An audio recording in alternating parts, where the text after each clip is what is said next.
તો અહીંયા તમે જોઈ શકો છો વેસ્ટર્ન ડિસ્ટર્બન્સ. આ વેસ્ટર્ન ડિસ્ટર્બન્સ ને કારણે જે ચોમાસું જે ગતિથી આગળ વધી રહ્યું હતું, લગભગ તો 5 દિવસ વહેલું કેરળની અંદર પ્રવેશવાની જાહેરાત હતી, પરંતુ આ તમામ મિત્રો જાહેરાત ઉપર મિત્રો ખાસ કરીને પાણી ફરી ગયું છે. તેનું સૌથી મોટું કારણ છે વેસ્ટર્ન ડિસ્ટર્બન્સ. આ વેસ્ટર્ન ડિસ્ટર્બન્સ છે ખાસ કરીને આ એરિયામાં થયું હતું અને તેની હિસાબે જ મિત્રો ખાસ કરીને અરબી સમુદ્રનો જે ભેજ હતો, જે અગાઉથી મિત્રો ખાસ કરીને ઉપલા લેવલે જઈ રહ્યો હતો, તે ઘટી ગયો અને એની જગ્યાએ અત્યારે મિત્રો ગુજરાત સહિત રાજસ્થાનની અંદર વેસ્ટર્ન ડિસ્ટર્બન્સની આગાહી એટલે કે વરસાદને લઈને આગાહી કરે. તો આ તમામ આગાહી મિત્રો ખાસ કરીને જોવા જઈએ તો વેસ્ટર્ન ડિસ્ટર્બન્સની છે. આ બધું જોવા જઈએ તો કેરળની અંદર ચોમાસાની આજે સત્તાવાર રીતે ભારતીય હવામાન દ્વારા એન્ટ્રી થઈ શકે છે, કારણ કે ચોમાસું છે સતત મિત્રો એક્ટિવ થયા અને ત્યાં વધી રહ્યું છે. આ બાજુ રોણ નક્ષત્ર ચાલી રહ્યું છે અને જેને લઈને ભારે ગરમી પડી રહી છે.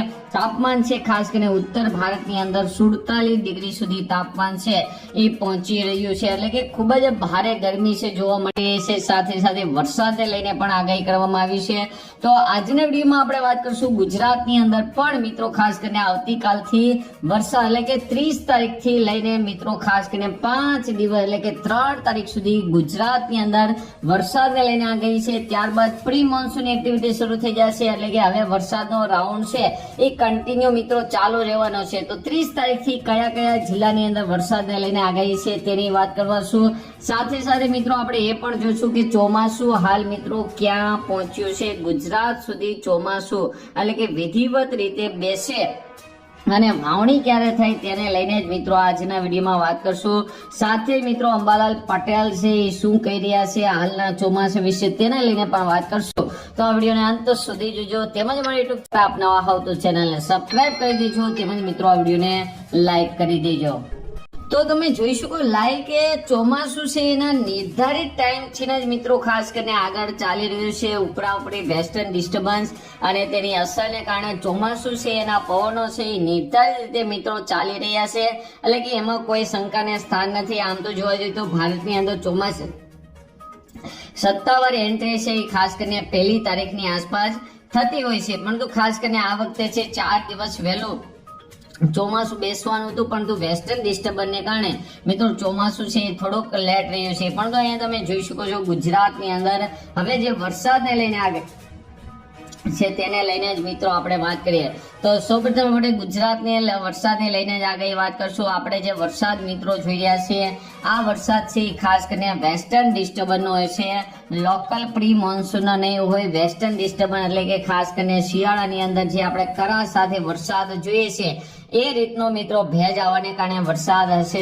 ચોમાસા વાળો વરસાદ નથી, વેસ્ટર્ન ડિસ્ટર્બન્સનો વરસાદ છે, એટલે ગાજવીજ સાથે કડાકા ભડાકા સાથે જોવા મળશે અને દિવસ રાત ગમે ત્યારે આ વરસાદ છે એ તૂટી પડતો. જ્યારે પ્રી મોન્સૂનનો વરસાદ છે એ ખાસ કરીને ભારે ગરમી ભારે બફારો થાય અને ત્યારબાદ મિત્રો 1-1.5 વાગે ભારે ગાજવીજ કડાકા ભડાકા સાથે અમુક ગામ અમુક વિસ્તારની અંદર પડતો હોય છે. પણ આ જે વરસાદ છે વેસ્ટર્ન ડિસ્ટર્બન્સનો છે તમે જોઈ શકો છો. ખાસ કરીને તેની અસર છે એ ગાજવીજ સાથે કડાકા ભડાકા સાથે રહેવાની છે, જેની અંદર આપણે જે વાત કરીએ કે રાજસ્થાનની બોર્ડરને અડીને આવેલા જિલ્લા, મધ્યપ્રદેશની બોર્ડરને અડીને આવેલા જિલ્લાઓ, આ જિલ્લાઓની અંદર વધારે અસર છે ખાસ કરીને રહેવાની છે.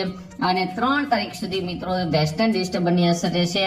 3 તારીખ પછી જે ચોમાસું છે એ મિત્રો આગળ વધી ચૂક્યું છે. અહીંયા તમે જોઈ શકો છો ચોમાસું છે એ 3 તારીખ સુધીની અંદર કેરળ સહિત ગોવાની અંદર પૂર્વના રાજ્યો સહિત છે એ પશ્ચિમ બંગાળ સુધી મિત્રો ખાસ કરીને ચોમાસાની એન્ટ્રી થઈ જશે અને લગભગ 5 તારીખ સુધીની અંદર જોવા જઈએ તો મુંબઈની અંદર મહારાષ્ટ્રની અંદર પણ એન્ટ્રી થઈ જશે અને ખાસ કરીને આવતી 6-7 તારીખ સુધીની અંદર જોવા જઈએ તો મુંબઈની અંદર પણ ચોમાસાની એન્ટ્રી, એટલે કે ચોમાસું પોતાની નિર્ધારિત ગતિથી ચાલી રહ્યું છે અને ખાસ કરીને ખૂબ જ ઝડપથી આગળ વધી રહ્યું છે.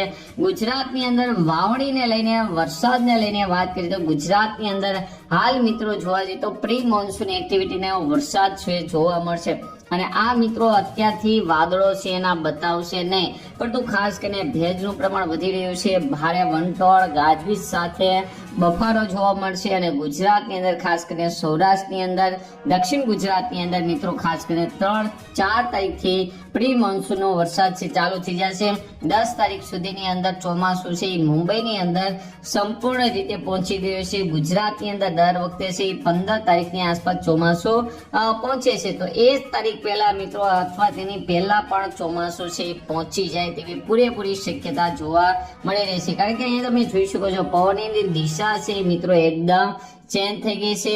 પહેલા જે પવનો છે એ આપણે જોયું કે આવી રીતે થઈને જતા હોય છે, પરંતુ હવે પવનોની દિશા ચેન્જ થઈ અને આવી રીતે થઈ ગયું. ચોમાસું છે એ ગુજરાતની અંદર વાત કરીએ તો 14 તારીખની અંદર 14 અથવા 15 તારીખની અંદર એન્ટ્રી દક્ષિણ ગુજરાતમાં થઈ શકે છે. 15 તારીખથી લઈને 20 તારીખ સુધીની અંદર લગભગ ગુજરાતના મિત્રો 40% જેવા વિસ્તારમાં વાવણી લાયક વરસાદ પણ થઈ જશે.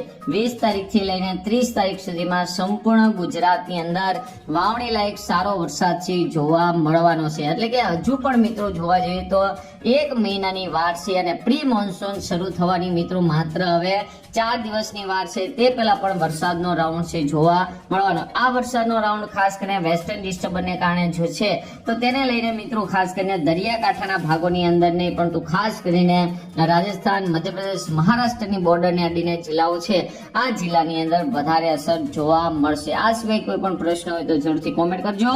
આજના વિડીયોમાં આટલું જ. અસ્તુ. જય હિન્દ, જય ભારત.